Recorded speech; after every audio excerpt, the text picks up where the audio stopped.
Yo,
yo, sí,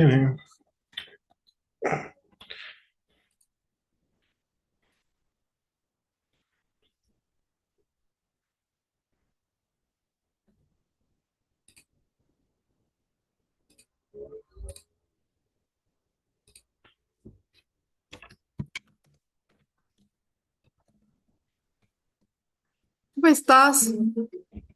¿cómo estás, Jackie? Ya tenemos nuestra primera participante, Fernanda. Yo estoy estresadísima.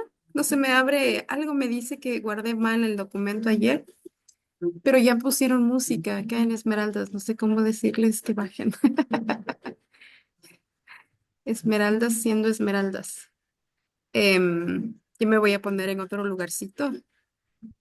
Sí, Dani, igual faltan unos 10 minutos todavía, 8 minutos. Ah, pero se escucha mucho la bulla. Se escucha la música. No, no se escucha nada. ¿Tú puedes ver el Música. chat del Zoom? Sí, ¿no? Sí, ahora sí. Hola Fernanda, ¿cómo estás? Y puedes escribir, mira, confirma si puedes escribir. Sí. Escribe, escribe. Ah, perfecto. Ya. Perfecto. Solo quiero confirmar que todos puedan inscribir. Entonces, si es que yo pongo aquí mi link. ¿Puedo intentar algo contigo?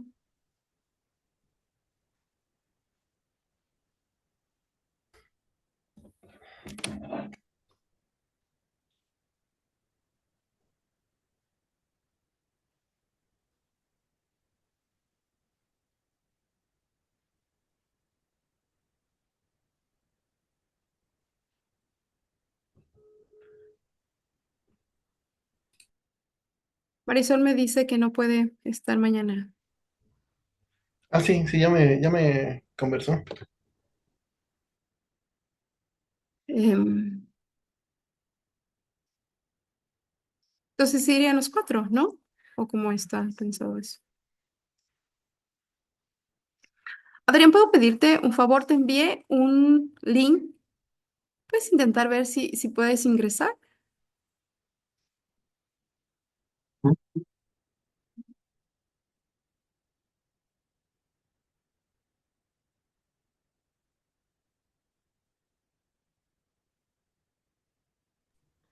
Ya, ahora sí, ¿qué me decías? te envié un link y que me gustaría saber si logras ingresar ¿Me lo enviaste por el chat o por el WhatsApp? por WhatsApp. A ver, no, no está.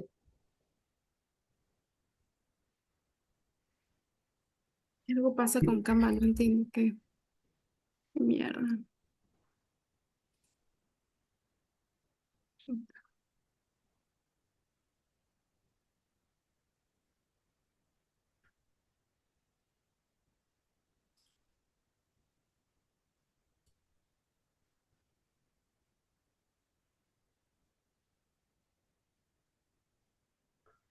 Viviana, ¿nos escuchas?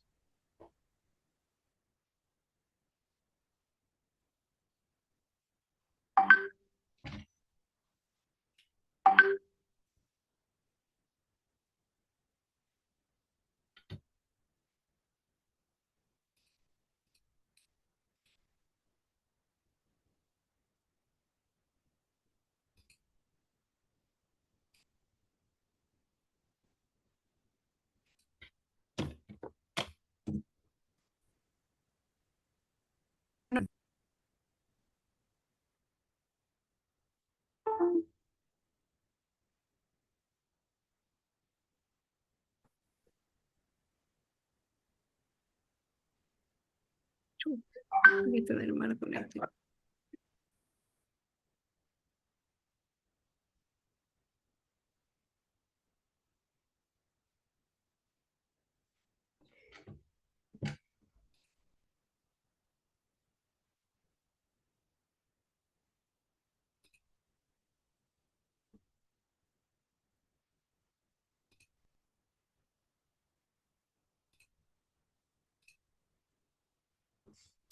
Hola, Viviana. Hola, ¿me escuchan? Ah, ya, sí puedes intervenir, perfecto.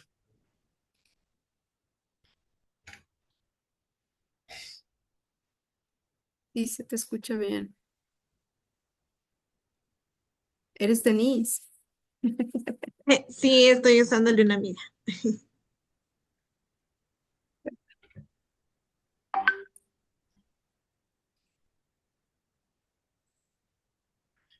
Ahí, Viviana, utiliza otra vez el micrófono, por favor.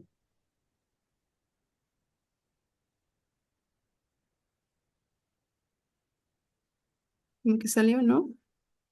Oh, se puede ocultar.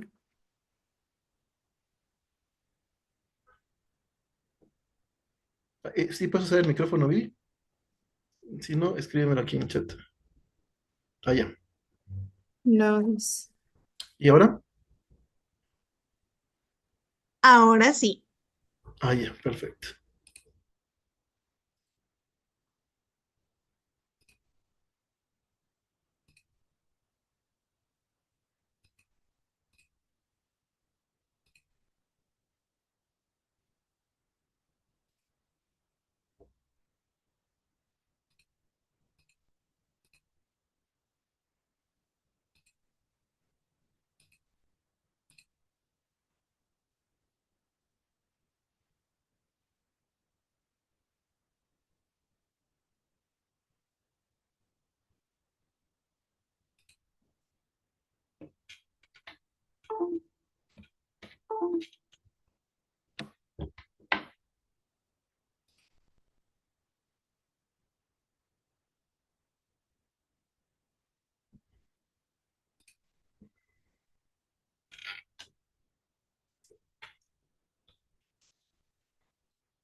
Ok, siendo las 6:05, creo que ya podríamos empezar con la introducción. Solamente una pregunta antes de comenzar. ¿Ustedes dan juntas el mismo panel o van a ir en qué orden?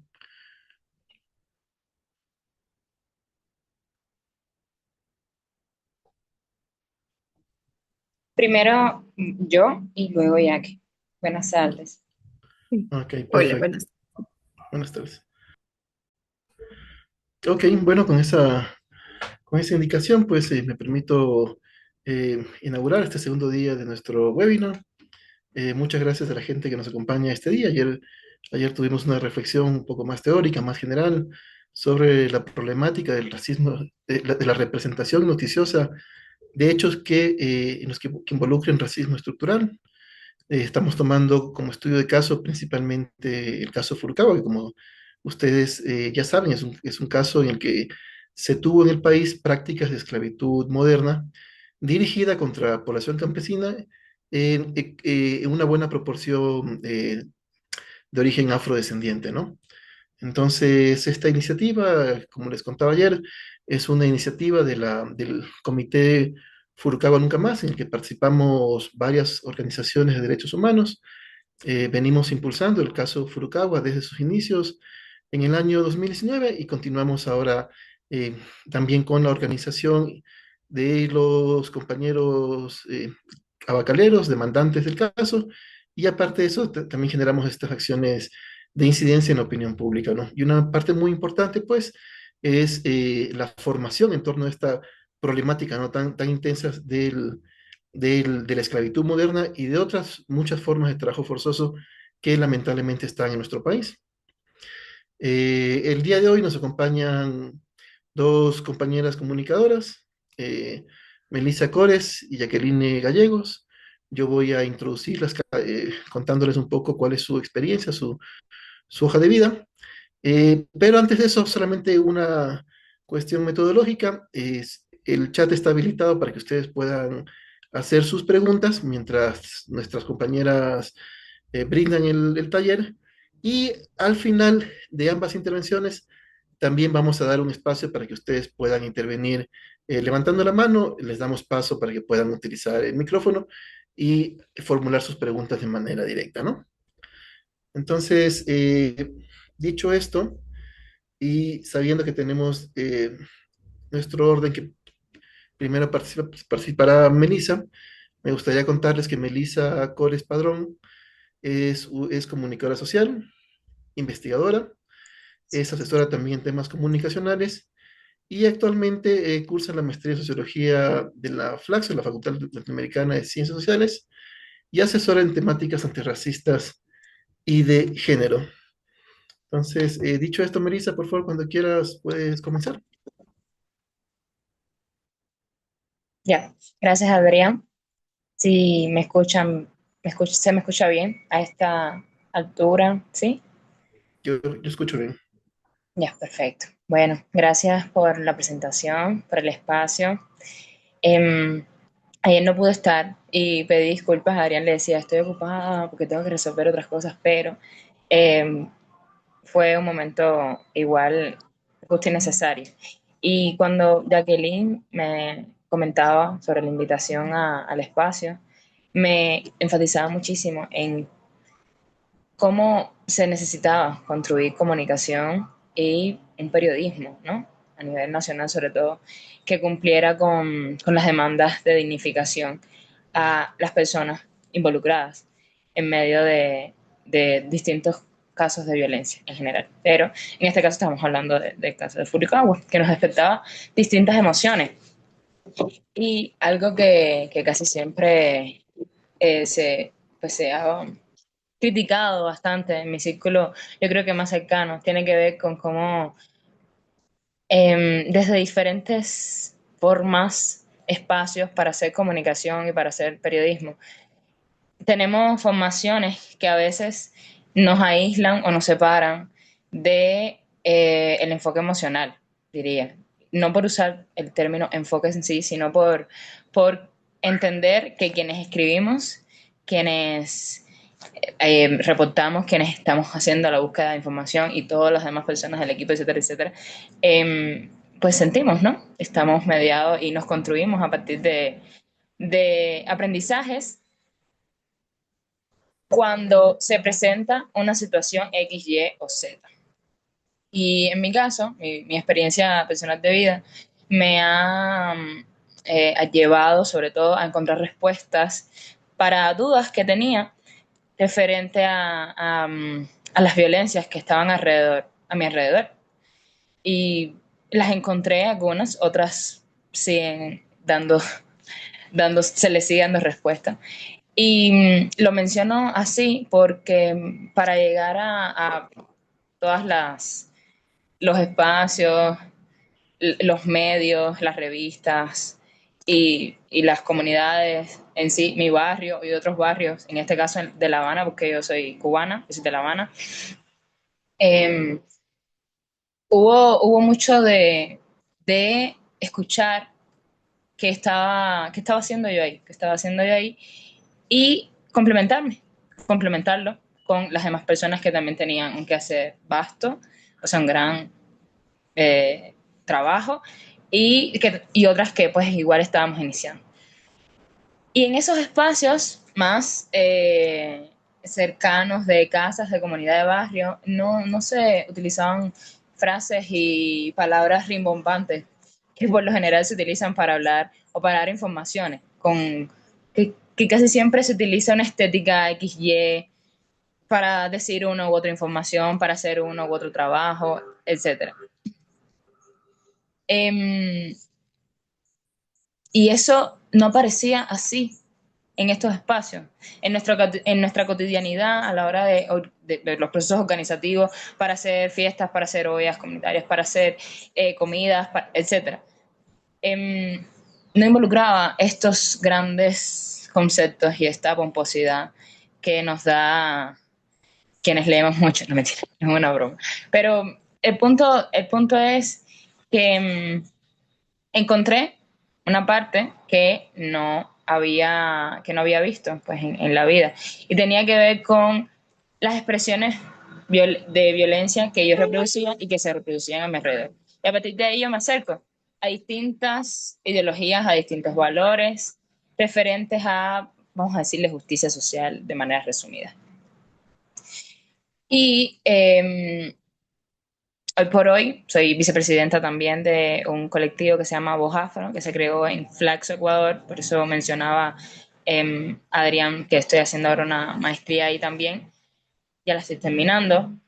Y una de las cosas que más se cuestionaban, que más nos cuestionábamos era cómo conectar, cómo no separarnos tanto de nuestra historia de vida, cómo respetarla. Y si no la íbamos a tocar, mencionar, hablar, escuchar, etcétera, cómo ser pues amables con esas experiencias de vida. Y ahí viene la primera pregunta que me gustaría que por favor las personas participantes escriban en el chat. ¿Qué emoción se despierta en ustedes ante lo vivido, lo presenciado, lo escuchado, lo aprendido o lo realizado referente a, voy a poner un ejemplo, el racismo? Cuando nosotros hemos sido racistas, o sea, hemos hecho un acto específico así, o a nuestro alrededor, etcétera, ¿qué emoción, qué sentimiento es el que se despierta? Me gustaría, por favor, que lo escribieran para, pues, continuar. Voy a poner.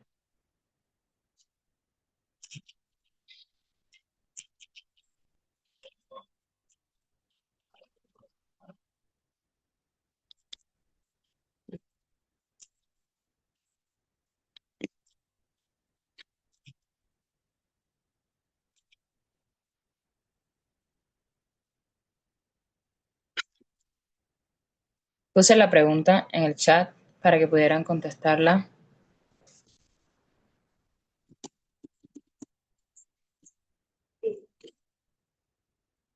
Esta es una forma, creo que, de exteriorizar, identificar qué fue lo que nos construyó, qué fue lo que aprendimos y cómo nos empezamos a relacionar con determinadas formas de violencia que internalizan y que circulan, como mismo circulan las demás ideas por nuestras cabezas. Entonces, por favor, escriban en el chat qué emoción se despierta ante el racismo cotidiano que hayan visto, que hayan sentido. Pueden escribirlo, por favor.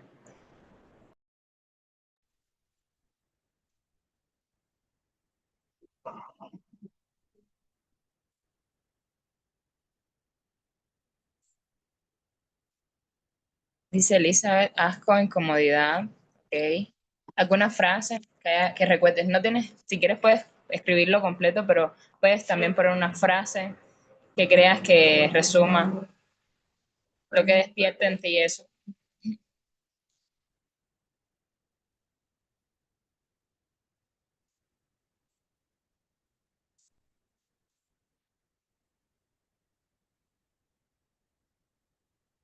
Las demás personas que están en el chat también pudieran, no sé si pueden hablar, si quieren pueden mencionarlo, si no lo pueden escribir. Bueno, él nos comentaba dos. Oye,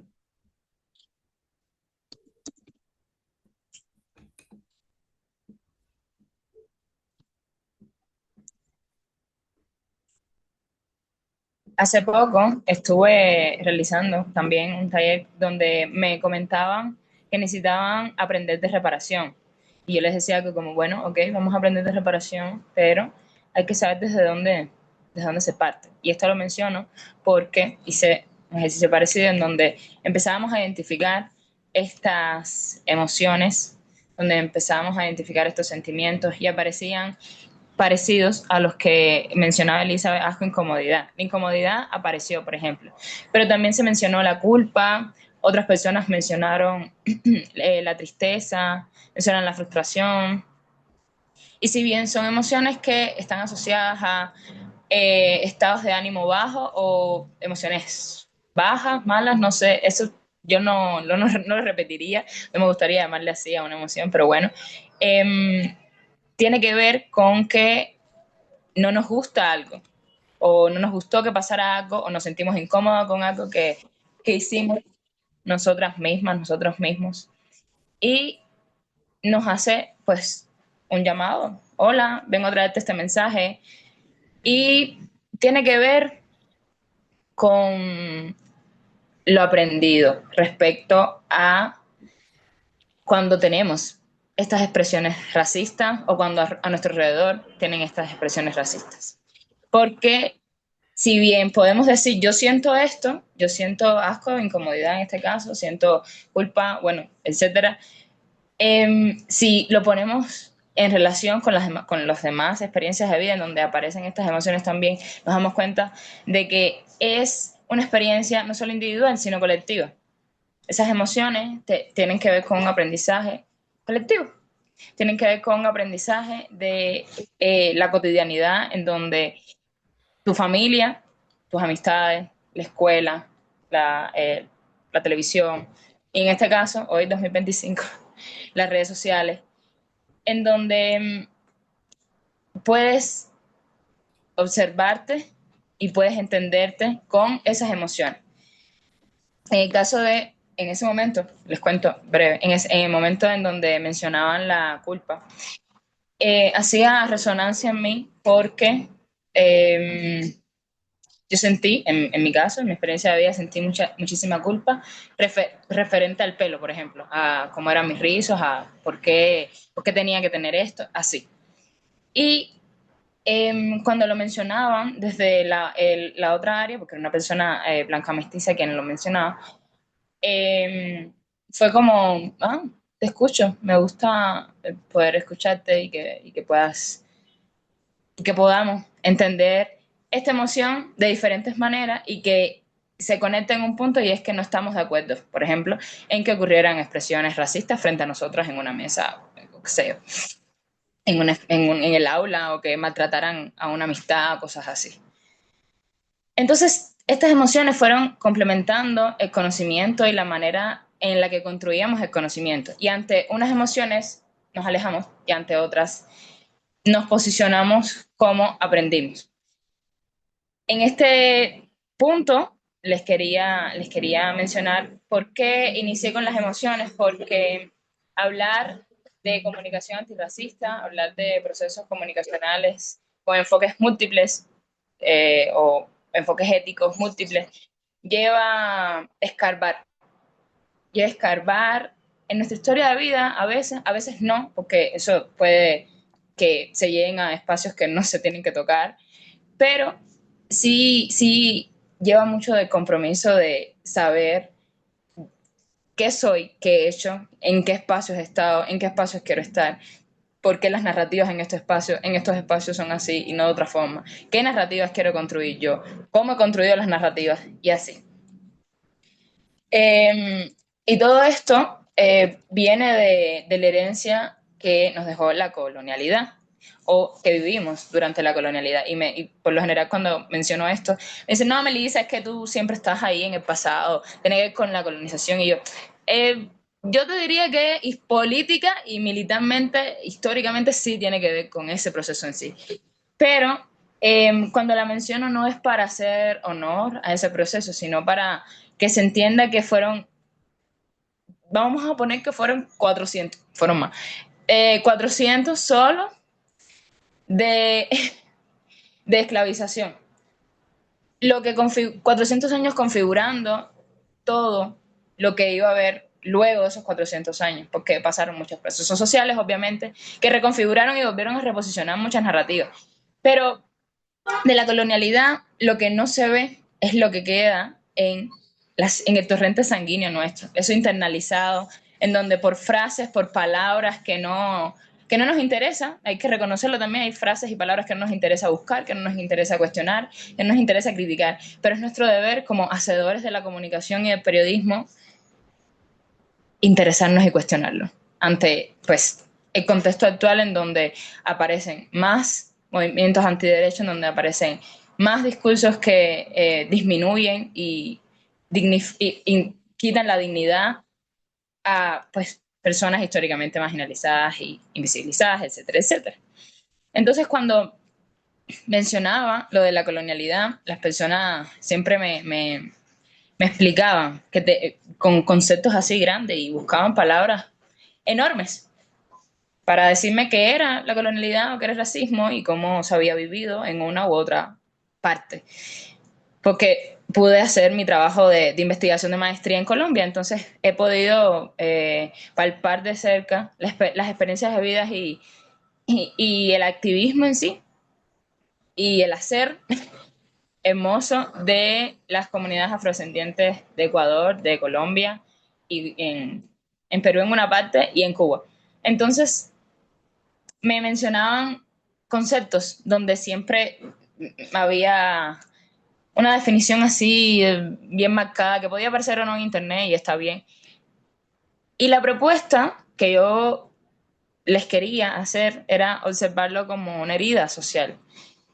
Es observar esto que aprendimos como heridas que sangran cuando existe una acción X, Y, Z que provocamos o nos provocan o la vemos que ocurre a nuestro alrededor. O sea, esa herida sangra. ¿Y cómo nos gustaría cuidar esa herida social que tenemos como región, que tenemos en este caso en el territorio ecuatoriano y que tenemos pues en el mundo entero? Nos gustaría entender cuáles son las voces autorizadas, los lenguajes legitimados, las experiencias que son consideradas o no noticias, la opinión que se considera válida o no. Y cómo aparece esto en las editoriales que hacemos, o sea, en las revistas. He tenido la experiencia de formar parte de la creación, sobre todo, y de los relanzamientos de algunas revistas. Y tienen puntos éticos fundamentales cuando se va a hablar de violencias en general. Cuando se habla de violencias hay como protocolos y demás, pero las editoriales es como la explicación de cómo el medio se comporta como medio. Y ante las situaciones de violencia, el medio, en este caso, o la persona que está haciendo comunicación, necesita tener esa guía y necesita que su equipo la domine, necesita que su equipo la internalice. Y si es editorial, por ejemplo, o sea, vamos a decirle que es un texto. Yo le digo editorial porque por lo general se le dice así, pero puede aparecer se puede hacer también cobertura. En el equipo o en nuestro quehacer, cuando hacemos coberturas, cómo expresamos o no lo aprendido, así seamos las personas que más nos interese de construir, así seamos las personas que más nos interese hacer búsquedas incesantes en cuanto a antirracismo. No se trata solamente, no se trata solamente de que nos nos evaluemos, sino o nos actualicemos, por decirlo así. No se trata de eso, se trata de que como equipo, se trata de que entender que como personas que hacemos comunicación, periodismo, etcétera, etcétera, tenemos una responsabilidad y va a estar mediada por lo que aprendimos con las emociones que lo aprendimos.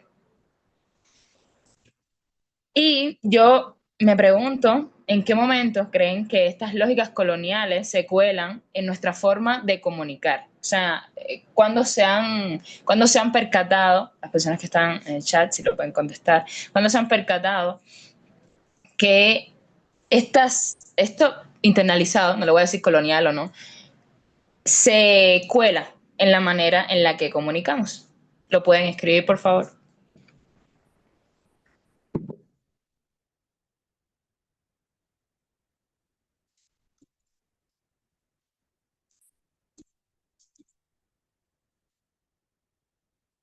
¿Cómo todo lo que aprendimos y seguimos cuestionando se puede o no colar en nuestro quehacer? No estoy hablando en el quehacer de más nadie, estoy hablando de nuestro quehacer, que es en donde podemos observarlo sobre todo, porque afuera, afuera es visible a veces no es visible, pero que nosotros podamos entender cuando lo estamos haciendo, cuando estamos formando parte de eso, es un paso, porque lo dejamos hacer, porque nos unimos a espacios, a personas en donde pues varía la narrativa y empieza pues a posicionarse otras narrativas. Mencionan desde la educación, en el lenguaje, en los prejuicios, en los medios de comunicación, donde lo mencionan así. Y sí, en todos esos lugares aparece. Es por ello que estas prácticas no surgen de la nada, están relacionadas con las competencias que aprendemos para comunicar. Estas competencias las menciono así como competencias en general, ahora las voy a especificar, porque en los diferentes ámbitos en donde se produce comunicación, donde se produce periodismo, nos exigen casi siempre competencias X, Y, Z, el alfabeto entero. Nos exigen competencias. Y hay fundamentales que en el 2022 yo decidí hacer una investigación por la licenciatura en donde identificaba de manera concreta, sintética y breve competencias infocomunicacionales en proyectos de desarrollo local, en mi municipio, en mi localidad, se le diría en Ecuador. Y era de mi interés fortalecer esas competencias. ¿Por qué? Porque los proyectos de desarrollo local de lo que se encargaban era pues, de potenciar el desarrollo local. Y que las personas líderes, en este caso yo me enfoqué en mujeres líderes de proyectos de desarrollo local, fortalecieran sus competencias infocomunicacionales, iba a garantizar que el resultado de todos los procesos en los que están involucrados las competencias infocomunicacionales de esas personas y de su equipo fuera a favor del desarrollo local con múltiples enfoques. Y yo diría, complementariedad que tiene un modelo que realicé, en donde tú puedes utilizar como herramienta ese modelo, donde fortaleces, donde ves las competencias infocomunicacionales y si necesitas agregarle enfoques, lo único que tienes que hacer es pues decidir en cuál vas a capacitar, fortalecer ese enfoque a tu equipo o a ti misma o a ti mismo. Por favor, Adrián, ¿pudieras poner la tablita que te pedí que pusieras la de las competencias. Sí, Te lo ya lo agradecería. favorito. Gracias.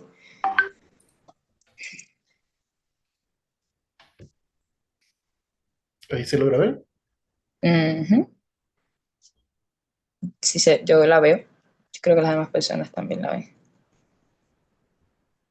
¿Sí? Bueno, sí, yo creo que sí se ve. Sí, porque yo la veo. Bueno, estas competencias se ven así de sencillas e involucran acciones, vamos a decirlo por una parte, que hacemos cotidianamente y que hacemos en nuestro día a día, además de trabajo. Solo que si no le agregamos esos apellidos, diría, en este caso yo le voy a poner el apellido antirracista, que es, ajá, o de colonial. Si no le agregamos esos apellidos, si no le agregamos esos múltiples lentes, ¿cómo la fortalecemos? Porque fortalecer una competencia relacionada con la información, en este caso la búsqueda, por ejemplo, es que puedan acceder las personas que están involucradas en el medio, en el equipo o de manera individual, puedan acceder a bases de datos donde aparezcan referentes de temas específicos, bases de datos donde aparezcan trabajos relacionados desde y para las personas involucradas en las situaciones violentas que se están, pues, no sé, construyendo, porque en este caso estamos hablando de periodismo, comunicación, etc. Eso implica un compromiso ético, por eso lo mencionaba anteriormente, pero también implica un compromiso logístico, donde hay que empezar a tenerlo en cuenta. Y eso es parte de lo que en equipo se puede construir y de manera individual también. La selección y el procesamiento de esta información como competencias yo las coloco porque seleccionar es parte de lo que necesitamos a la hora de hacer un texto. Y cuando seleccionamos una información y no otra, estamos poniendo sobre la mesa lo que aprendimos sobre esa información y sobre la otra.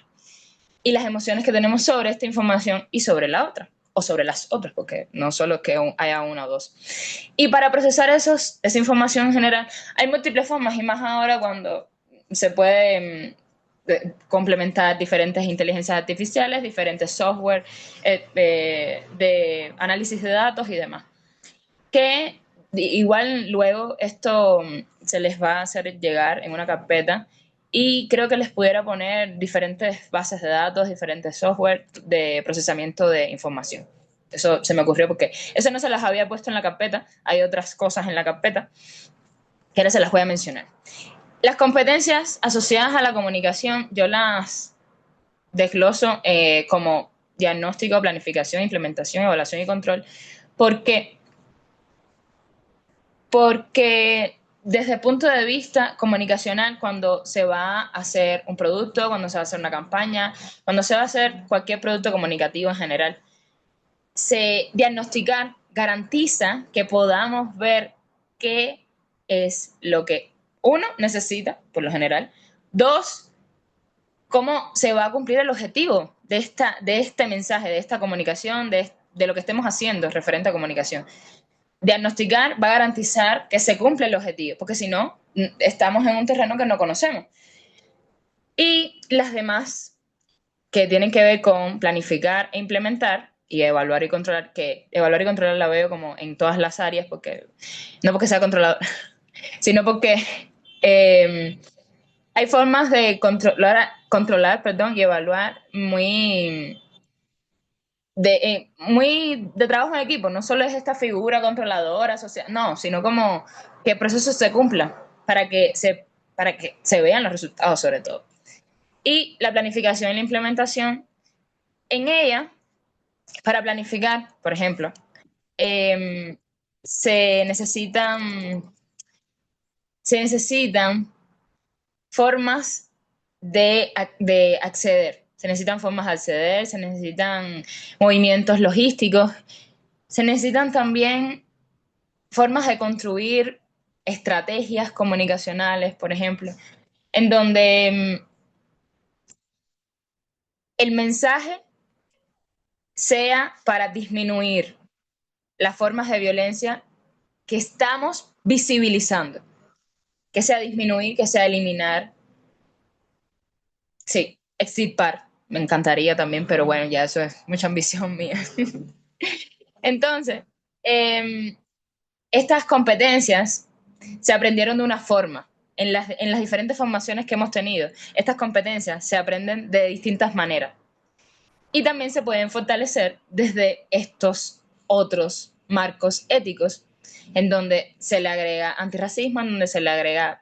Y no solo por la noción de agregar, porque eso me suena como a montón y no siempre es necesario agregar, sino como utilizar lo que nuestro equipo, lo que a nosotros más nos complemente el trabajo. Adri, ya puedes quitar la foto si quieres, nos complemente un trabajo que contribuya a la disminución de las formas de violencia, que contribuya al autorreconocimiento nacional desde la diversidad que existe en el territorio y en la región. Y este modelo de competencias, este modelo de competencias infocomunicacionales se les va a hacer llegar a través del correo y con él unas herramientas teóricas y metodológicas en donde pueden aplicar el modelo por módulos, por ejemplo. Porque casi siempre me dicen, Melissa, bien con tu cuadro, pero ¿qué hago con él? ¿Cómo lo aplico? Y yo, es cierto, tienes mucha razón, aquí tienes. Y hice como una explicación breve en donde le desglosaba por módulos cómo fortalecer las competencias. Y estas competencias fortalecidas de conjunto con estas herramientas metodológicas y teóricas que les brindo hacen que podamos entender que las maneras de comunicar y las maneras de hacer periodismo sí necesitan de nuestro compromiso y sí necesitan de nuestra responsabilidad individual, colectiva, territorial y mundial. Muchas gracias. Muchas gracias, Melissa. Me parece que en el chat, no sé si puedes leer, Sí, hay, dice Carla, pero también se requiere estadística para poder hacer cruces de variables con la base de datos, podemos caer en la causalidad errónea. Totalmente de acuerdo. Por eso siempre abogo. ¿Cuál era el nombre? Carla.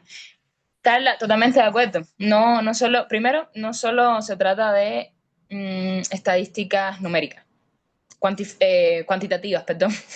No se trata solo de datos cuantitativos, por mencionarlo así, sino de poder complementar los datos cualitativos, porque se trata de experiencias de vida. Cuando nosotros estamos hablando de violencia, no solo es de números, porque número siempre va a haber números. En fin, necesitamos que haya número para poder decirle, miren, hay tantos números, nos están matando. Eso es una parte, pero mi apuesta siempre va a ser por el rescate de lo cualitativo. Lo voy a decir así, aunque suene un poco feo. Y lo digo así porque no solo, lo cualitativo no solo es las entrevistas o los cuestionarios que casi siempre estamos haciendo o que hemos hecho o que hacen a nuestro alrededor, sino todo lo que, todo lo que complementa la experiencia de vida.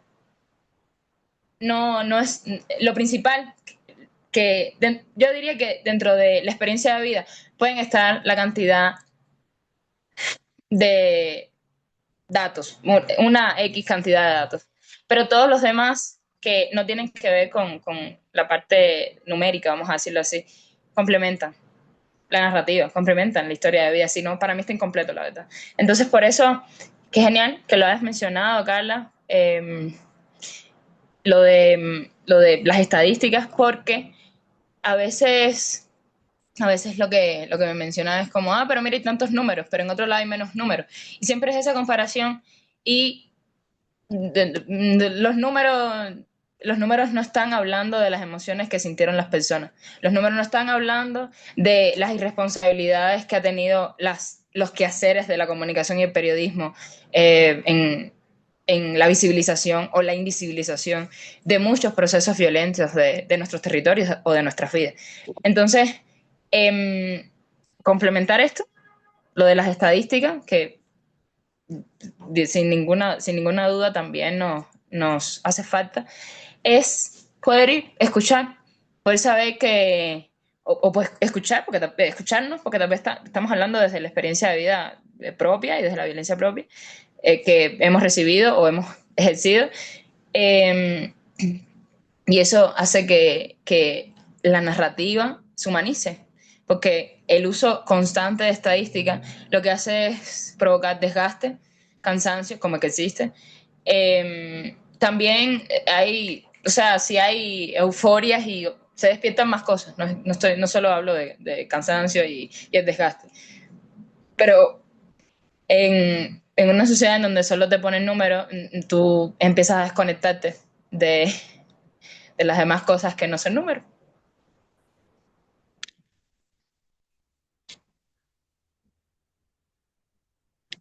Ok, muchas gracias, Melissa. Vamos a continuar con nuestra siguiente panelista. Previo a eso, bueno, les quiero recordar que pueden formular sus preguntas tanto en el chat y si alguien quisiera participar, intervenir, solamente alza la mano y yo le doy el paso a través del micrófono, ¿no? En esta parte final del taller, nuestra última panelista de hoy, vamos a contar con Jacqueline Gallegos Lara. Ella es comunicadora comunitaria, parte de la colectiva Afro Comunicaciones y es coordinadora del Observatorio de Derechos Humanos Afroecuatorianos.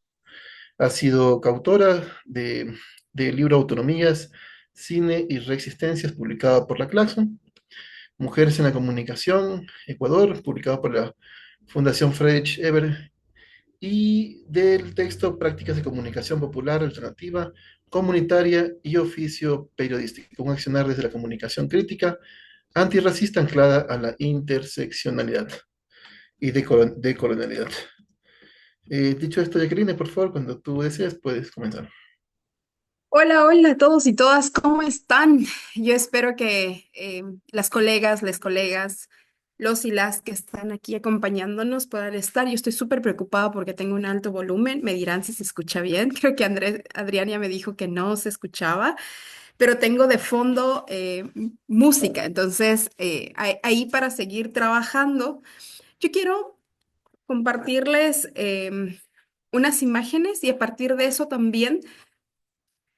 Ya, gracias, Carla. Entonces está perfecto. Sí, pásenme las que tengo aquí. Sí.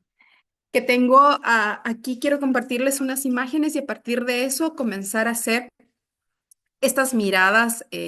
¿Por qué estamos hablando de comunicación con enfoque de derechos humanos a partir del caso Furukawa y también, sobre todo, antirracista? Yo me ubico y les digo por qué.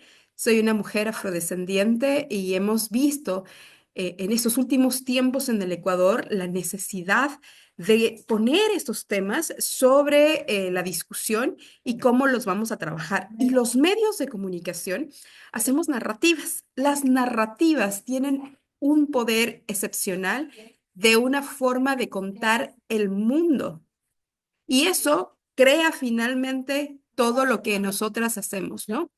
Entonces, eh, de aquí que yo quiero compartirles aquí unas imágenes. Déjenme ver dónde las tengo. Creo que documentos. Para desde ahí hacer como una mirada del ejercicio de hoy, ¿no? Porque hasta ayer ya nuestros tres compañeros panelistas nos dieron como una conceptualización y lo que esperamos y deseamos que ustedes puedan tomar es cómo estos conceptos son importantes, pero también cómo los ponemos en práctica. Y ¿dónde está escritorio?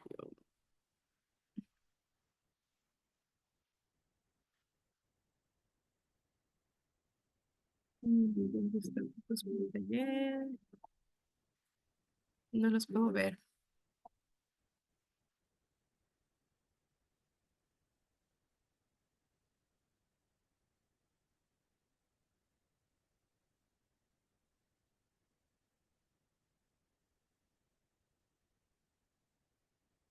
Por algún motivo no los encuentro. Déjenme salir y volver a intentarlo. Ok. Ahí sí lo pueden ver, ¿verdad? Ya, yo quiero comenzar con con esta imagen y preguntarles qué ven en su titular. Esta es una transmisión en vivo en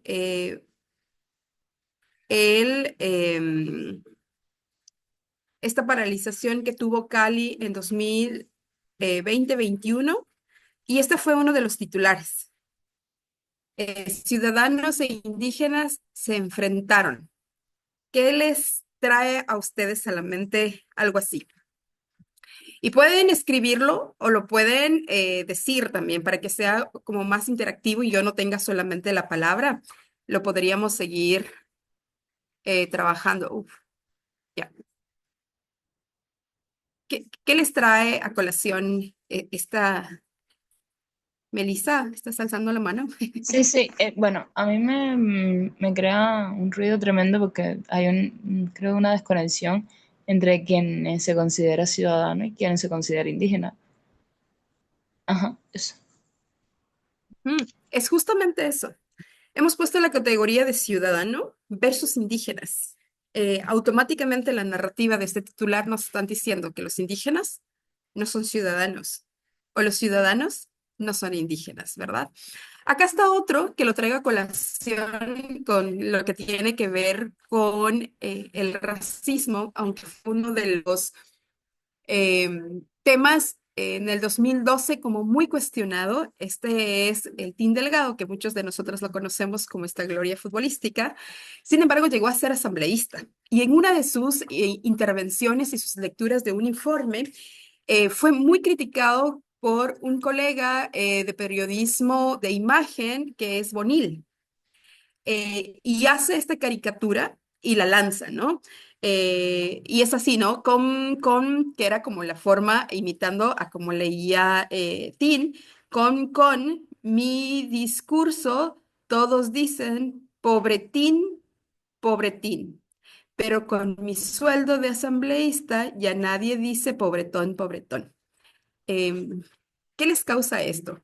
¿Lo han visto? Y así decirlo, pónganlo ahí, sí, no. ¿Lo han visto formas de alucir a la poca preparación que tendría un asambleísta de esta manera? ¿Lo han visto? Hemos visto últimamente como que en nuestro contexto de Ecuador decir que hay asambleístas que no tienen la preparación como necesaria y que tienen un mal manejo del lenguaje, por ejemplo. Pero hemos visto esta relación de hombre negro, futbolista y pobreza, porque detrás de esto lo que existe es justamente un imaginario del pobretón y del que ya no es pobretón, la pobreza asociada al pueblo afrodescendiente. Entonces, también creemos, ¿por qué decimos que es importante la narrativa y cómo se va eh, construyendo unos imaginarios en unos países como los nuestros, en nuestro país, que son necesarios irlos trabajando porque creemos que la comunicación puede también transformar sociedades porque ha sido desde la narrativa, que no es algo inventado ahora, sino que es propio del ser humano. La forma de narrar, contar y hacer es propiamente humano, ¿no? Entonces, aquí para poner dos ejemplos por qué la narrativa es importante. Quiero pasar a estas otras dos. Esto en medio del contexto en el que nos encontramos en el Ecuador con una situación de extremada violencia. Entonces, nos dicen, el Comando de la Frontera, Ejército, decomisa arsenal en haciendas de Hija de Cabecilla. Cuéntenme, ¿qué les provoca? ¿Qué dice esto? ¿Qué les dice este titular?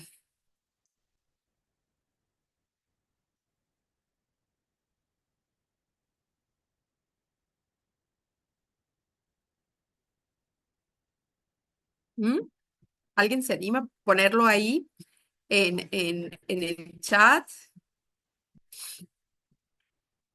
Tiene sesgos, los indígenas no son ciudadanos, nos decía ya Carla. Elizabeth nos decía deshumanización del otro. Ok. Miren en medio de la situación eh, de violencia en el Ecuador, cuando se habla de personas con muchísimo dinero en el Ecuador, van a ver la diferencia con quienes no tienen dinero en el Ecuador. Esto fue de hace 2 días. ¿A quiénes vemos y en primera plana? ¿Y en qué situaciones los vemos? ¿Y quiénes son estos cuerpos? No es menos ni mayor la forma de narrar de la anterior fotografía.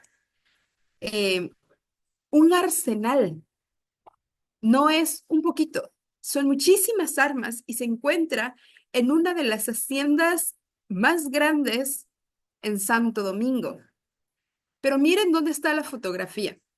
¿Quién es la hija del cabecilla? Conocemos su nombre, sabemos quién es. ¿Está su rostro?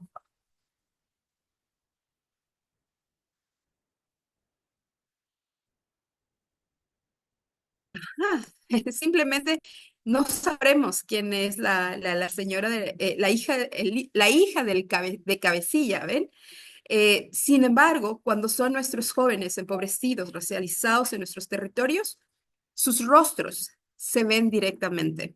Esto en una narrativa visual y lo que va a acompañar el texto dice de la forma que tenemos de narrar en nuestro país. Y yo creería que todos y todas nosotras, cuando leemos, cuando escuchamos, cuando analizamos las noticias del Ecuador, en algún momento nos preguntamos por qué hemos banalizado la violencia y por qué cada vez se va normalizando esta forma de deshumanización. Entonces vemos en esas fotografías también que una de las formas de deshumanizar es justamente decir que estos, los tiguerones que han sido, son asesinados o han asesinado, son jóvenes afrodescendientes y muchos de ellos en situación de extrema pobreza, ¿no? Pero esto ya va creando unos imaginarios y una deshumanización, como decía una de las colegas en el chat. ¿Por qué? Porque cuando un hombre, sea cual sea, em, lo que ha cometido, se va a justificar la matanza de este joven. Y aquí quería hablar un poquito sobre lo que el caso que nos ha convocado y que es el caso Furukawa, porque ha sido importante entrelazar en los derechos humanos y el racismo. Porque uno de los derechos fundamentales de los que trabajamos también es el derecho a la autoidentificación, pero también el derecho a la no discriminación, pero también el derecho a tener acceso a una información sin sesgo y una información enfocada en los derechos humanos. Y ayer Diego hacía una comparación y nos decía que no es lo mismo comunicar cualquier hecho a un hecho de vulneración de derechos y de esclavitud. Y él nos decía, no puedes tener y no puedes ser en la vulneración de derechos un comunicador imparcial. Entonces, yo creo que ahí lo que necesitamos es tomar en cuenta todas estas cosas, ¿no? Entonces, aquí en uno de estos em, medios que ha sido un medio internacional como es El País, dice Ecuador pide perdón a los afrodescendientes víctimas de esclavitud moderna en Furukawa, de Furukawa. Te va ubicando y yo aquí quiero recoger uno de los elementos fundamentales de la comunicación y que es la oración. La oración es como la base de comunicación más elemental y más completa a la vez dentro de la comunicación. Y te dice que hay un sujeto y hay un predicado. Y el sujeto es lo que se va a decir en el predicado. Entonces aquí me gustaría que identifiquen cuál es el sujeto del que se está hablando en este primer titular del país. Ecuador pide perdón a los afrodescendientes víctimas de esclavitud moderna de Furukawa. Em, ok, gracias. Entonces, díganme ustedes, ¿quién es aquí el sujeto y qué se dice de ese sujeto? Es Ecuador, ¿verdad? Es Ecuador como país, como que todos y todas nosotras supiéramos y todos y todas nosotras tendríamos como una corresponsabilidad. No se habla de gobierno, que es como lo que realmente la sentencia dice, el Estado ecuatoriano en representación del gobierno actual debe pedir perdón a, a los hermanos y hermanas víctimas de esclavitud moderna, ¿no? ¿Y qué se dice de a quién se le pide perdón? Que es el otro sujeto, ¿no? Afrodescendientes víctimas. Y ahí ustedes me dirán cómo podríamos cambiar, porque vamos a hacer también ese ejercicio de cómo cambiaríamos como el sentido del sujeto y lo que se dice respecto del sujeto en una oración, así de simple, ¿no? Acá abajo, en otro medio de comunicación dice Furukawa nunca más, esclavitud moderna con permiso del Estado. ¿De quién se está hablando? ¿Quiénes son Furukawa nunca más? ¿Son los sujetos? ¿Son estos hombres y mujeres de espalda que vemos en la primera fotografía, que no sabemos quiénes son? ¿Quiénes son estos hombres y mujeres de Furukawa? Aquí hay otro y que me gustó mucho porque seguramente cuando decimos quién escribe, tiene una connotación desde dónde se escribe, ¿no? Ecuador, exigimos justicia en el caso de esclavitud moderna cometida por Furukawa Plantaciones S.A. Eh, exigimos justicia en el caso de esclavitud moderna cometida por Furukawa Plantaciones S.A.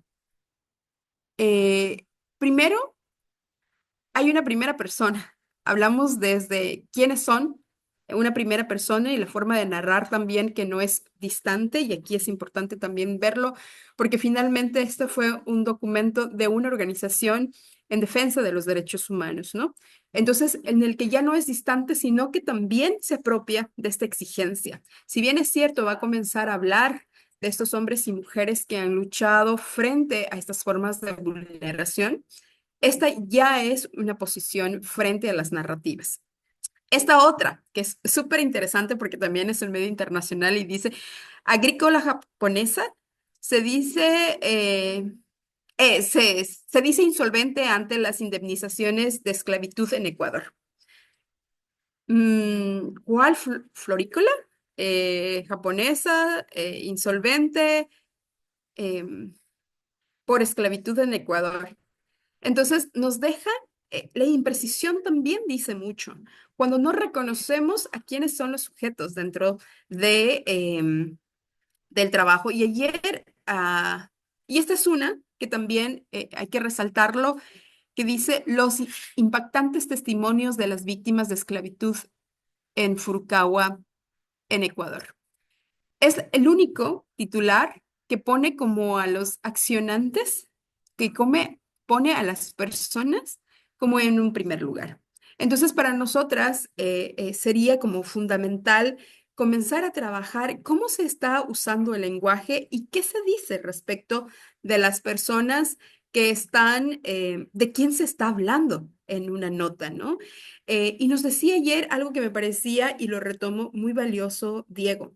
Cuando se habla de vulneración de derechos y cuando estamos hablando de derechos humanos, donde hay seres humanos los que están siendo vulnerados, no puede ser el comunicador imparcial.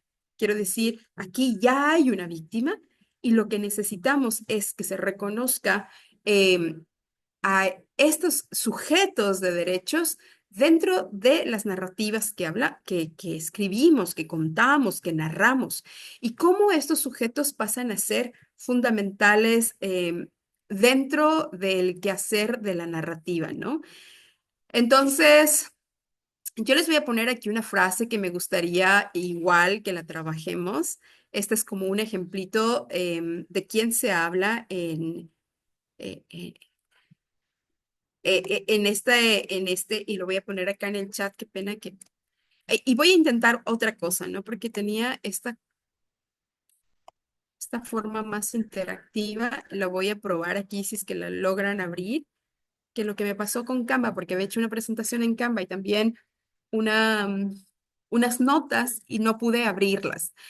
Si vamos hasta Canva y si se les abre, lo que podríamos hacer ahí es justo... ¿cómo interpretarían ustedes y cómo reescribirían ustedes esta frase? Furukawa sancionada por incumplimiento de normas laborales. Sí me abrió, dice Melissa. ¿Y Meli, puedes escribir? Porque a mí lo que me sale es como que he guardado mal el archivo y no me permitió editar más. Mm. Pero me gustaría, aquí estamos como alrededor de, no te veo, pero Meli, no, me sale como un error al guardar el diseño. Pero bueno, hagamos como este intento y agotemos como esta oportunidad del chat. ¿Cómo renombrarían ustedes esta frase? ¿Cómo pondrían en este caso?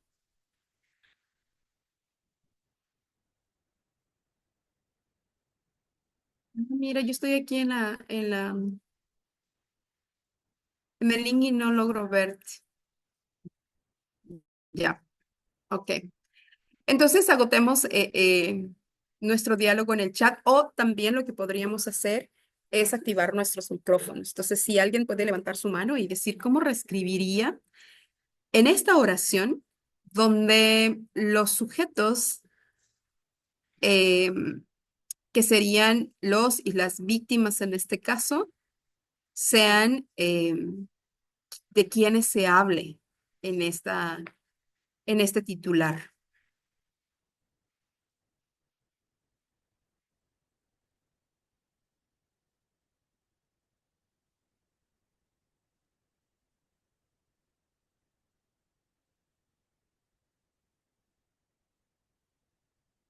¿Lo logran?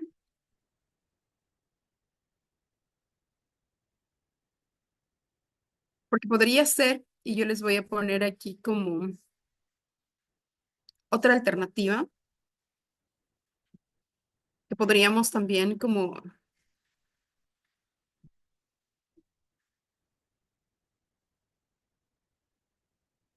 ¿Y por qué decimos trabajadores afrodescendientes y por qué ha tenido también la implicancia eh, tan relevante de que sean hombres y mujeres en su mayoría afrodescendientes? Pero no solamente son hombres y mujeres afrodescendientes, son hombres y mujeres que también tienen una condición que en el país sigue siendo de mucha cuestión y de mucho cuestionamiento dentro de la defensa de los derechos humanos y de ser efectivamente personas campesinas.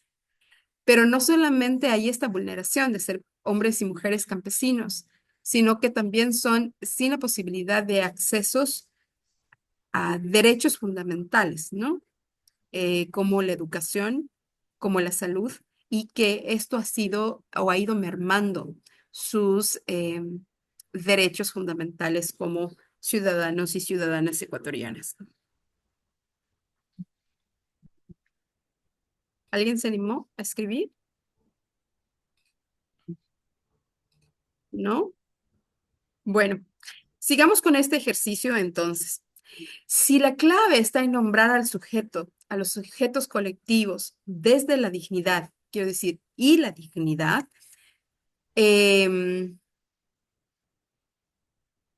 tendríamos que entender cuáles son las voces que se privilegian y cuáles son las voces que se invisibilizan. Dentro de los distintos titulares que hemos visto, claramente hay unas tendencias a invisibilizar a los sujetos de derecho. No hemos encontrado sino un titular en el que habla de los y las sujetos de derechos, de los mismos que han sido vulnerados y los encuentras como sujetos en acción, porque son trabajadores, son hombres y mujeres que han sufrido esclavitud, que son trabajadores exigiendo y haciendo exigibilidad de derechos. Creemos también que cuando estamos hablando desde el posición de defensa de derechos humanos, entre esos contra la discriminación y contra el racismo, necesitamos nombrar porque creemos también que cuando invisibilizamos dejamos de decir eh, quién está, de quién se está hablando y qué se está diciendo del sujeto, ¿no?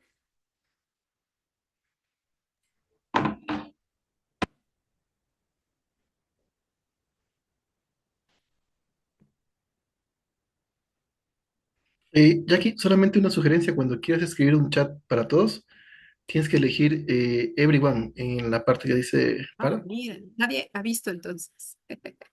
Everyone, anfitriones y panelistas. Sí, ese no, ese solamente lo podemos ver nosotros. Tienes que poner todos. Ujú. Ya, todos, ok. Entonces voy a volver a poner estas dos frases aquí. eh, para el ejercicio de reescritura, ¿no? Entonces, Carla dice, el Estado nos vuelve a fallar, Kurokawa, la moderna esclavitud. Mm, interesante. Em, Carla, tú haces ahí al sujeto, al Estado,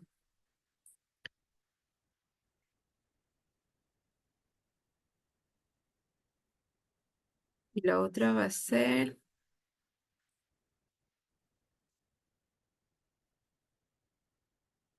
voy a volver a poner entonces esta que es la sugerencia que podamos transformarla, que es una oración sencilla y que logremos todos y todas como transformarla. Si la pueden escribir aquí, ¿cómo ustedes reinterpretarían esta oración en la que el sujeto sea como de quien se diga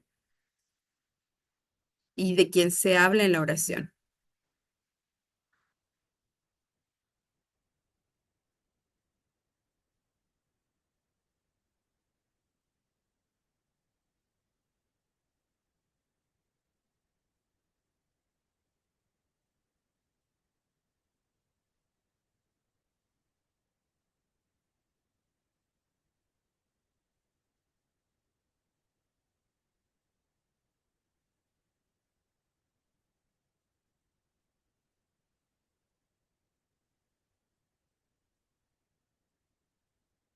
¿Animaron? ¿No?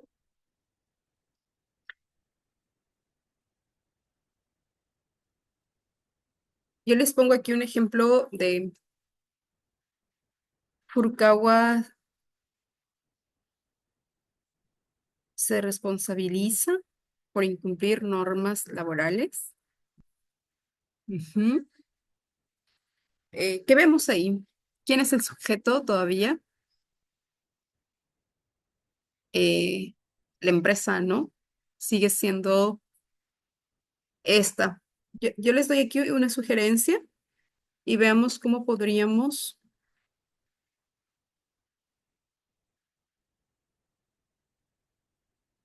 o les doy un tiempito más para que podamos. La idea aquí es cómo finalmente estas cosas de las que hemos hablado, desde estas formas estructurales, de entender que hay unas formas estructurales de discriminación, pero también en esas formas estructurales de discriminación hay vulneración a los derechos humanos. En el momento en que nosotras, que tenemos esta responsabilidad así tan histórica de narrar, de contar, de escribir, de publicar, de difundir, tengamos también primero esta conciencia, porque no es verdad que es algo innato y que está en nosotras. Al contrario, nosotras estamos construidas bajo la idea de vulneración de derechos. Por eso socialmente nos parecen muchas vulneraciones como normales. Em, ¿Cómo hacemos el ejercicio de la transformación? Tiene que ser un ejercicio justamente en el que podamos desaprender y aprender con estas consideraciones de las que hemos hablado estos 2 días, ¿no?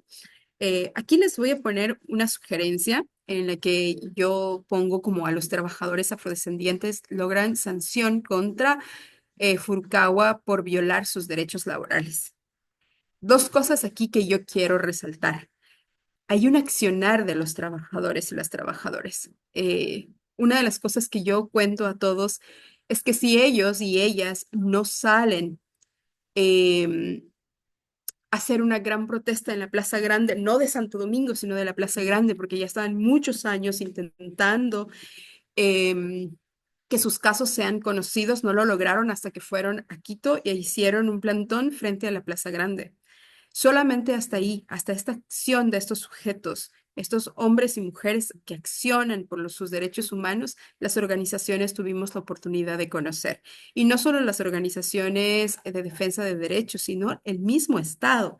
Quiero decir, quien hace un muy buen informe de esto, como lo decía ayer Diego, es Defensoría del Pueblo, que hace unas visitas in situ y se conoce la situación de los trabajadores. Entonces, yo he puesto aquí a los trabajadores afrodescendientes logran sanción contra Furukawa por violar sus derechos laborales. Sin embargo, no eran solo derechos laborales, recuerden, sino que lo puse así justo porque podrían ser sus derechos humanos, porque recuerden que no era solo laborales. Carla me dice, entiendo, claro. Eh, no sé si quieres retroalimentar ahí, Carla, y podemos también ir conversando porque la idea es esa. Cómo nosotros cambiamos la perspectiva desde la palabra escrita, desde la palabra dicha, eh, cuando cambiamos la perspectiva de hablar, de escribir desde el sujeto, que es esta estructura mínima. ¿Qué se dice? Que hay un sujeto y qué se dice de ese sujeto. Entonces, ¿cómo les damos primero a los hombres y mujeres en Fulcawa, que en este momento los identifico como trabajadores, pero tampoco los identifico como cualquier trabajador? Los he identificado como trabajadores afrodescendientes. ¿Por qué? Ustedes me dirán. Si ciertamente no todos son afrodescendientes. Es por las imágenes que hemos visto. Cuando hablamos de la Grande Hacienda, es una fotografía satélite desde arriba de una gran hacienda. No tiene rostros, no sabemos quiénes son. Cuando son personas afrodescendientes e indígenas, como lo vimos en el último paro, sus rostros, sus formas culturales están expuestas. Entonces también lo contrario debería ser eso. Son esos hombres afrodescendientes, campesinos, que no han tenido acceso a educación, que logran una sanción contra una gran empresa con muchísima influencia en Ecuador. Quiero decir, estas personas que se encuentran en estado de vulneración llegan a o logran que en el Ecuador se reconozca. Entonces, ¿a quién le estamos dando el accionar? No a las organizaciones, no a los a que acompañamos, sino a ellos y a ellas. Y eso también hay que reconocerlo. Carlita, Carla, Carla Renata, te escuchamos. ¿Cómo fue como que si esta narrativa te hizo sentido y cómo vamos cambiando la narrativa? Bienvenida. Hola con todos, qué gusto, qué excelentes exposiciones y pues bien, me hace pensar dos cosas aquí. Aquí es desde la que nos enseñan desde la escuela, ¿no? Este pensamiento lógico de estos silogismos, incluso el pensamiento abstracto, ¿no? Venimos ya cargados de eso. Y claro, el lenguaje, cuando yo estaba escribiendo, digo, no lo entendía, pero vuelvo a leer y claro, ¿no? En los titulares que yo estaba escribiendo, estaba poniendo toda la acción, quitando la agencia, pongámoslo así, ¿no? A los trabajadores afrodescendientes, ¿no? Que dieron una acción y una acción que no se vio antes, ¿sí? Y claro, no, a mí me estremeció porque dije, ay, Dios mío, ¿qué me pasó? Pero bueno, estamos aquí para desaprender también, ¿no? Y muchas gracias, profes. Excelentes exposiciones y qué gusto, la verdad, conocerlas. Qué lindo que hagamos este conocimiento juntas, porque yo creo que nosotras tampoco es que hemos aprendido esto muchas veces en nuestras aulas. Quiero decir, yo he estudiado y a mí nadie me enseñó en la facultad, en la central, eh, escribir con un enfoque antirracista. Lo hemos tenido que ir haciendo juntas. Ha sido, y también porque finalmente las narrativas lo que van creando son unas respuestas a los contextos. De ahí que nos sigue pareciendo que el papel que hacemos los comunicadores y las comunicadoras es esencial. Tenemos la oportunidad de seguir narrando y desde la narración ir creando nuevas formas de narrar nuestras propias formas de vida. Quiero decir, en el Ecuador, desde la violencia, yo creo que más de uno de nosotros se ha indignado en la forma tan banal del trabajo, del trabajo periodístico frente a las violencias, sin un contexto. Aquí contamos muchas muertes todos los días y las muertes que se pueden ver, quiénes son y ponerle un rostro, una cara y un color, se las saca, pero las otras son otra forma de comunicación. Esto dice mucho, pero yo siento que los ecuatorianos y las ecuatorianas y todos los que vivimos en este país ya tenemos como unas miradas y unas críticas muy constructivas frente a esto.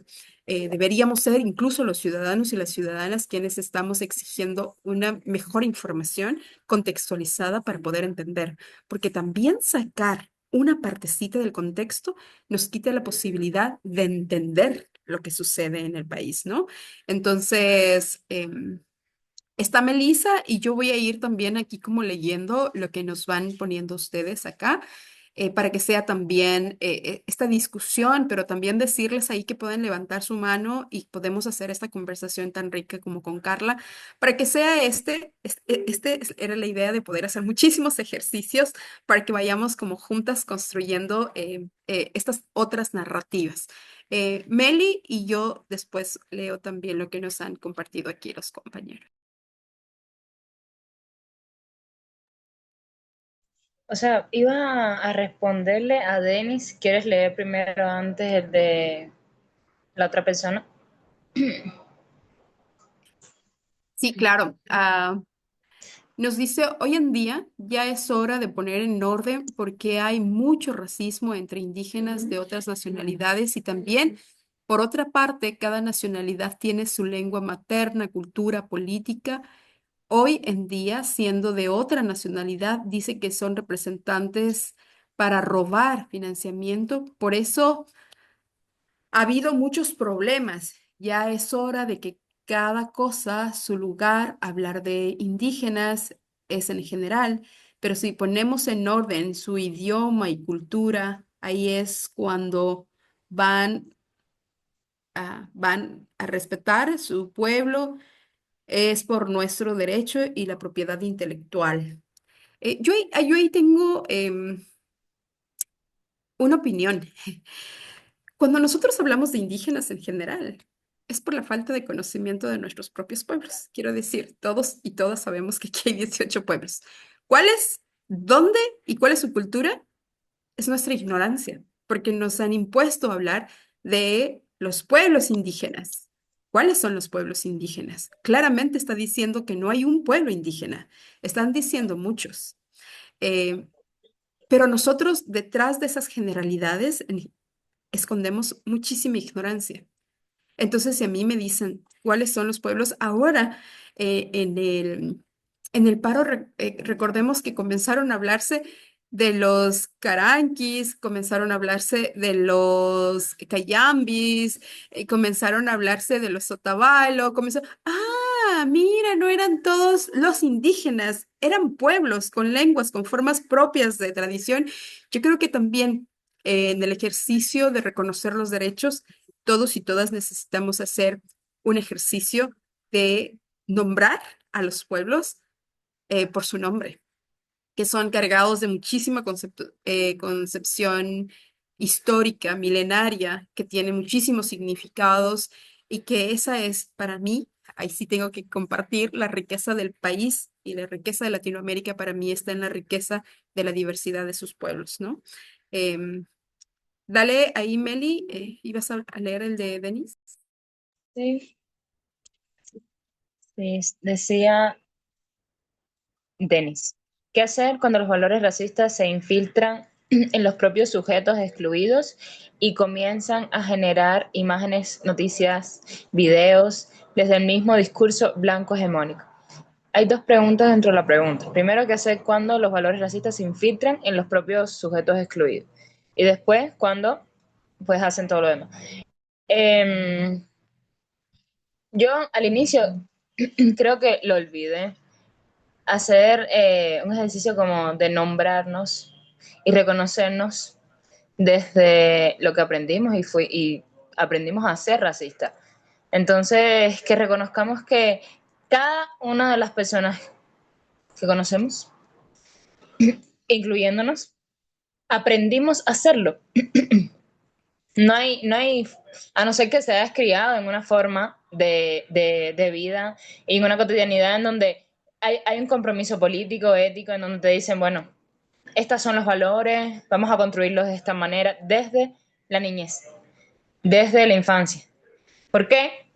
Porque por lo general las expresiones que más normalizamos y que internalizamos se aprendieron en la infancia, en la adolescencia, en la juventud y así durante toda la vida, etcétera. Y por diferentes medios, diferentes áreas, diferentes espacios, porque se trabaja en simultáneo, porque así funciona el sistema de aprendizaje de lo que creemos bueno o malo que nos enseñaron sobre un cuerpo u otro cuerpo. Entonces, cuando hablamos de cuando hablamos de los propios sujetos excluidos, no caemos en algo que por lo general las ciencias sociales siempre lo hicieron, y fue separarse. Cuando hablamos de los propios sujetos excluidos, internalizan tal cosa, no nos podemos separar de a lo que pertenecemos, y pertenecemos a esta sociedad. Pertenecemos a esta sociedad llena de racismo, pertenecemos a esta sociedad llena de aprendizaje racista y nos interesa, por eso estamos aquí, pues ser antirracista, hacer, construir comunicaciones, periodismo, etcétera, etcétera, en el área en donde estemos desde el antirracismo y para el antirracismo, para nuestras vidas y para las vidas que nos importan, tanto cercanas como en general en el territorio, como activismo, etcétera. Pero cuando volvamos a pensar en cuando los valores racistas se infiltran en los propios sujetos excluidos, pensemos en que las exclusiones son múltiples.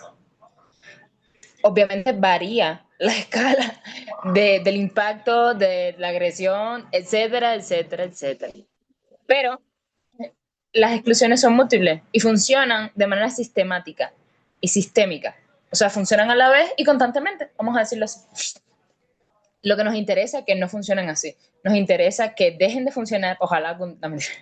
O sea, nos interesa que no se internalicen esos valores, porque los valores racistas se infiltran durante toda la cotidianidad. Por eso al inicio, cuando yo les decía, ¿qué sienten cuando piensan en lo que hicieron referente a racismo, lo que sintieron, lo que vieron? Porque ahí hay un clic en donde tú puedes ver que no estás lejos de lo que pasa y de que además puedes hacerlo. Lo hemos hecho de una u otra forma, ha pasado. Pero las expresiones de racismo son múltiples. De ahí que haya que identificarlo en tu grupo cercano, en los grupos cercanos, en el área laboral, en el área escolar, en el área familiar, que muchas veces es como conflictivo, porque a veces nos cuesta, sí, nos cuesta a veces decirle determinados temas a nuestras madres, padres, personas cuidadoras, etcétera. Hablar de un límite, por lo general, en este caso referente a una expresión que aprendemos de esas personas o que aprendemos de otras personas, es complicado y por lo general a la otra persona lo que le causa es molestia. No me rectifiques, no me digas que esto es lo normal, esto es lo que siempre sé. Todo bien con su reacción, pero proviene de que estemos escarbando en un valor racista. Y cuando escarbamos en los valores, sea cual sea el valor, sea cual sea el principio, la ideología, molesta. Porque estamos cuestionando algo que nos construyó nuestra identidad y tenemos que reconocernos como una sociedad que le interesó por mucho tiempo construirnos una identidad racista. Eso es una parte de la respuesta, Denis. Y la otra parte es que cuando y comienzan a generar imágenes, noticias, de discursos blancos hegemónicos. A ver, el discurso blanco hegemónico, por decirlo así, de que estás mencionando, cuando se observa, se genera y se distribuye a través de imágenes, noticias, videos. Yo creo que está muy contextualizado. Yo no observo los discursos en general, pero los discursos blancos hegemónicos, yo no los observo sin ver quién lo dice, a qué ideología responde, en qué país está. etcétera, etcétera, etcétera. Porque son los filtros que a mí me interesa utilizar para comprender que ese discurso blanco hegemónico está de nuevo minimizando vidas y que de nuevo está en contra de todo lo que se necesita para vivir, por ejemplo. Eso es una. Y otra cosa que quería agregar era que volver a reconocernos como parte de quienes aprendimos el discurso blanco hegemónico es un ejercicio también de humildad en medio de eh, lo que hacemos. Porque si nos separamos, caemos en lo mismo. No, esto no pasó, o esto yo no lo hice, y hay cosas obviamente que no hemos hecho, pero hay otras cosas que nos hacen falta observarlas. No es caer en la culpa de arrepentimiento. No, si aparece, bueno, porque son emociones que pueden aparecer, pero no se trata de eso, se trata de reconocernos que formamos parte de esto, porque a la gente que estamos en el ahora, en la sala virtual, nos enseñaron de esta manera, de esa manera.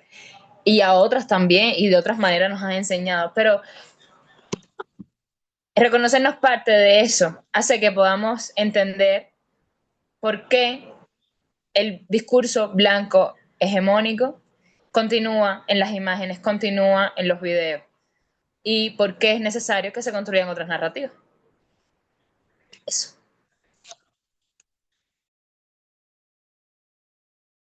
¿Mm? Y ahora vamos a hacer la lección de estos 2 días. A ver si así logramos la participación de todos y de todas. Yo voy a poner y voy a compartir nuevamente como 2 oraciones para su reestructuración. Solamente ahí decir 2 cosas, ¿no? Que los sentires, así como Carla nos dice, qué bestia, y nos damos cuenta que tenemos como unas formas estructurales ya formadas. Sí, porque lo más probable es que ninguna de nosotras, si venimos de organizaciones, si venimos de la academia, si venimos que hemos tenido ya una formación, no hemos tenido tampoco la posibilidad de ir tomando estos temas. Y yo creo que es justo el momento como de retomar estos temas, repensarlos y reescribirlos, ¿ven? Entonces, yo voy a dejar aquí para todas, estamos 17, entonces para tener unas mínimas retroalimentaciones entre lo que estamos haciendo, no más bien con el ánimo de probar nada, más bien con el ánimo de poder hacer ejercicios en los cuales podamos reconocer que estas formas de aprender son también necesarias desde de reaprender, ¿no? De desaprender unas que ya tenemos implementadas. Y claro, yo ahí tenía también una respuesta para Denise, ¿no? La gran gloria de la cultura o de todo este proyecto colonial ha sido que creamos y actuemos desde la narrativa de ellos, ¿ven? Entonces, no es fortuito que comencemos como a trabajar justo este tipo de narrativas y que finalmente digamos por qué, porque nosotras también siendo sujetos vulnerados, comencemos a tomar esto, porque no tenemos otra forma, así nos enseñaron. Por eso es importante reaprender. Aquí dejo la primera.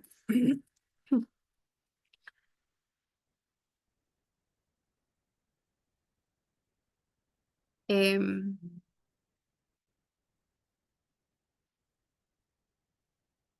hagamos este ejercicio, si podemos hacer esta mirada un poquito más crítica cuando escribimos.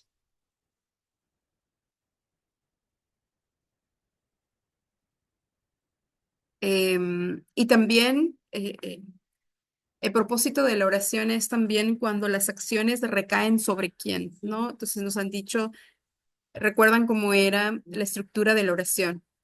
Es como sencilla, tiene autonomía, se entiende, es clara y puede ubicar al sujeto, la acción y qué se dice de este sujeto.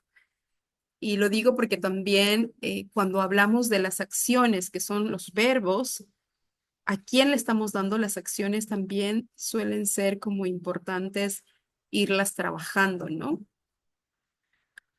Entonces, lo que quisiéramos de esta, así como para ir ya haciendo este ejercicio juntos, es que las 13 personas que estamos aquí, podamos escribir y proponer em, una acción que pueda transformar, ¿no? ¿Y dónde ven ustedes como la diferencia o cómo la podríamos construir? Entonces, tomémonos aquí como unos minutitos para que lo puedan hacer. Pero es una frase a partir de esta de la que ustedes pudieran como tomar los elementos. Una, de reconocer al sujeto. Dos, ¿dónde está la acción? ¿Quiénes son estos sujetos? ¿Y qué se dice de estos, no? Entonces creo que hemos querido tomar como los elementos fundamentales de una oración para el ejercicio de reconstrucción de narrativas.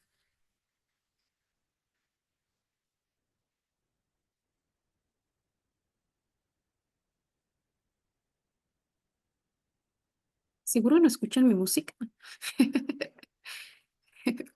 Está aquí como de farra, como si fuera viernes.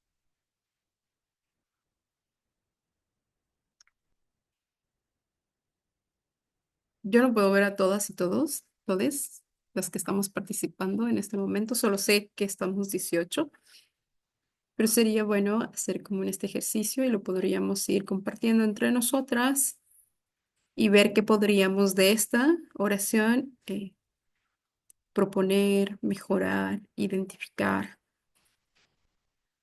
a partir del ejercicio de reflexión que acabamos de tener también. Iniciamos ayer realmente.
¿Les va?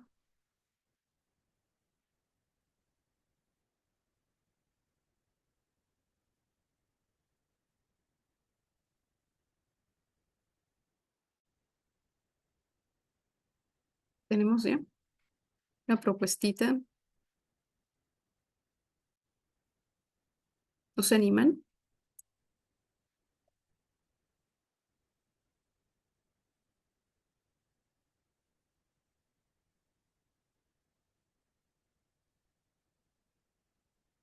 En el caso, hagamos el ejercicio, en el caso de la propuesta que estoy haciendo como de este titular o de esta oración, comunidades afectadas por Furukawa exigen reparación integral y garantías de no repetición.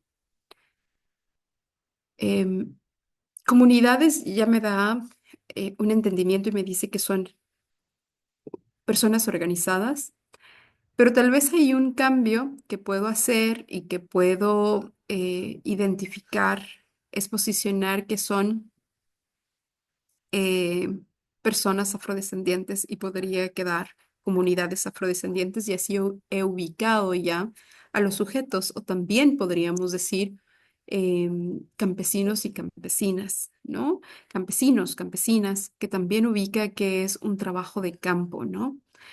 Entonces podría ser comunidades afrodescendientes. Y cuando decimos afectados por Furukawa exigen reparación, lo que podríamos cambiar es la acción. ¿no? Entonces podríamos poner que comunidades afrodescendientes impulsan demanda histórica por reparación y justicia frente a Furukawa. Y ahí lo que hemos hecho son como dos cambios sustanciales. Una, que hemos cambiado la acción y les hemos dado a estos sujetos que no son uno, dos, tres, sino que es una comunidad y en su mayoría, o podríamos poner afrodescendientes, y ya les damos un lugar, les hemos identificado, pero también les hemos dado como la acción mayor. Esta comunidad impulsa una demanda histórica por reparación y se nombra también la identidad, ¿no? Y la acción, que es una acción que cambia em, la situación de condición de los y las accionantes, en este caso, de las víctimas, podríamos decir en este caso, ¿no? Y podríamos proponer ahí comunidades afrodescendientes impulsan demanda histórica por reparación y justicia frente a Furukawa.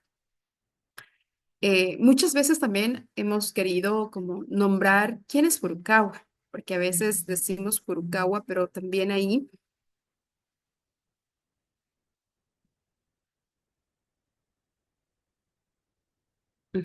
impulsan, promueven, pueden ser acciones, comunidades afrodescendientes, exigen la reparación integral y garantía de...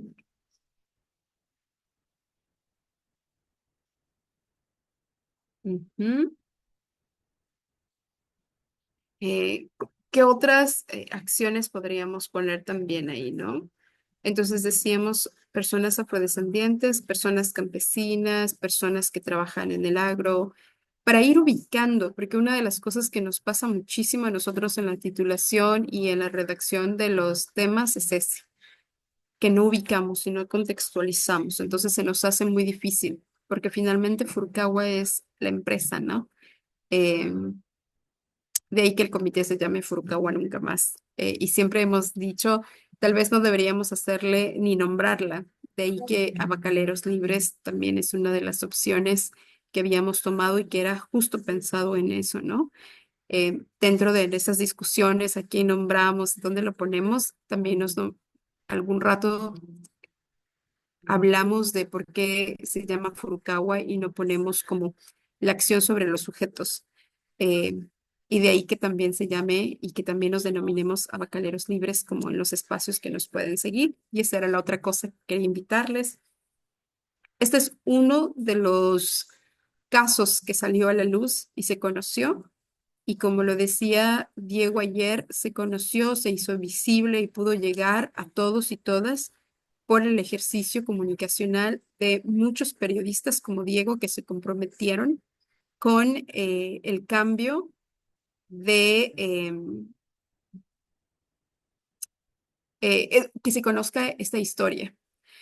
Pero también ahí, como hemos visto, quién la cuenta, cómo la cuenta y qué está proponiendo es importantísimo. Entonces, nosotras creemos y les hacemos una invitación. Este es un caso. Muchas de nosotras en nuestros territorios, en nuestros quehaceres, en nuestras organizaciones encontraremos como muchas vulneraciones de derechos y hay que llamarlos por su nombre. Y lo que nos decía ayer Diego es no usemos eufemismos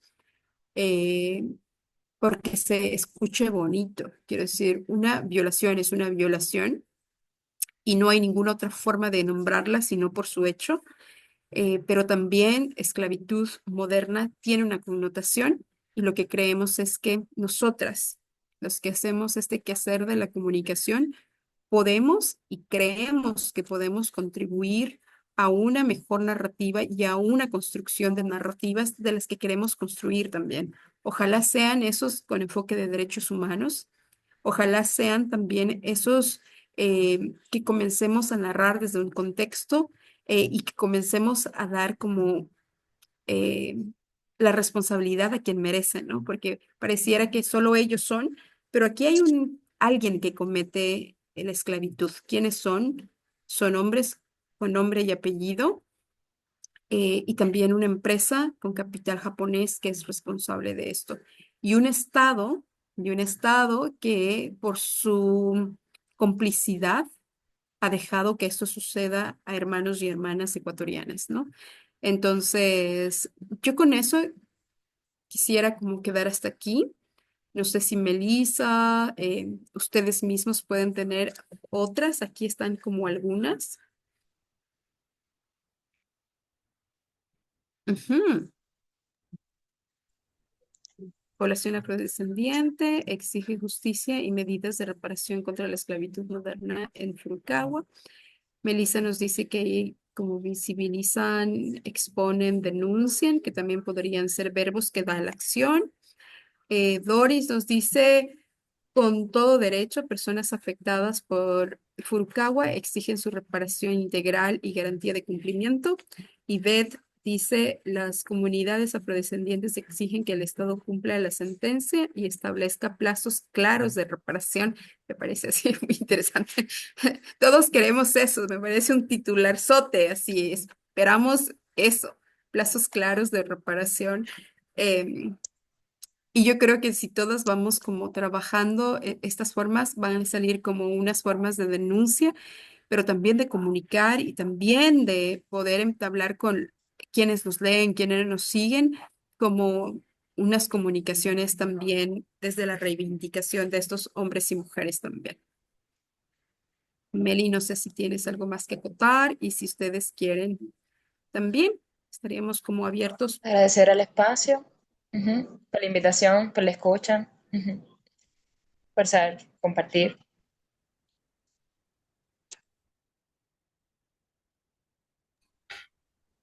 Ok, ok, muchas gracias Jackie y Melissa. Me parece que ya no hay más preguntas en el chat y nadie ha levantado la mano, entonces creo que podríamos concluir solamente con un mensaje final, pues eh, una idea muy interesante que nos contaba Diego ayer es que el caso está un poquito estancado, digamos, en la opinión pública, ya no hay tanta repercusión, tanto impacto en las noticias, y aparentemente la emisión de la sentencia ha calmado un poco las ganas de la gente por conocer, por preguntar sobre qué pasa con este caso. Aparentemente ya con la sentencia se habría resuelto todo, y la verdad que no es así, ¿no? La sentencia abrió una puerta, pero todavía queda una brecha muy importante, sobre todo en este objetivo que debe ser un objetivo nacional de impedir la impunidad corporativa, ¿no? Es decir, actualmente la empresa se está negando a cumplir las reparaciones y el poder público, teniendo las capacidades y los recursos para poder evitar esto, lamentablemente no lo hace. Nosotros desde el Comité Furukawa Nunca Más hemos estado intentando hacer muchísimas acciones para poder reinstalar este debate en la opinión pública y este taller es uno de esas actividades, ¿no? Entonces, a la gente que nos ha acompañado, les agradecemos mucho. Esperemos, les pedimos que hagan seguimiento a la noticia, que compartan en sus redes sociales y sobre todo estamos abiertos a recibir cualquier pregunta. Ustedes tienen nuestros correos, tienen nuestro número de WhatsApp, estamos abiertos a compartir información con ustedes y esperamos que en el 2026 poder replicar ese taller tal vez ya de manera presencial, ¿no? Entonces, reiterando nuestros agradecimientos, pues, a nuestras compañeras panelistas y sobre todo a ustedes, los participantes, ¿no? Entonces, con eso creo que nos podemos despedir, agradeciéndoles a todos, ¿no? Hasta luego, ¿no? Muchas gracias. Hasta pronto.